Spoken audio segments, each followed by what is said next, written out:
जड़ांवाला की Christian colony में कुरान पाक की बेहुरमती का अफसोसनाक वाक़या पेश आया है, जिसमें 3 ईसाई बाप बेटों ने जड़ांवाला की क्रिश्चियन कॉलोनी में कुरान पाक के औराक फेंक दिए। ये वाक़या सुबह 5 बजे पेश आया। मुसलमानों को वाक़या का इल्म हुआ तो उनमें शदीद इश्तिआल फैल गया। कुरान पाक की बेहुरमती करने वाले तीनों बाप बेटे फरार हो गए। जड़ांवाला की आवाम ने सिनेमा चौक को ब्लॉक करके शदीद एहतजाज शुरू कर दिया। मुश्तिल मुजाहरीन ने मसीही बरादरी के घरों और चर्च को आग लगा दी। पुलिस के बरवक्त कार्रवाई न करने पर जगह जगह हंगामे फूट पड़े।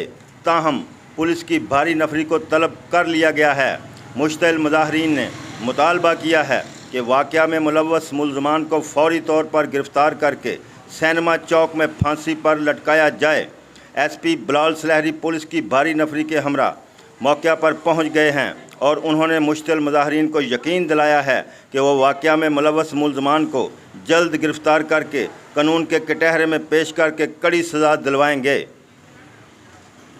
तो नाज़रीन, देखते रहें, क्योंकि कोई देखे ना देखे खलील तो देखेगा। इसी के साथ ही अपने मेज़बान खलील अहमद सज्जाद को इजाज़त दीजिए।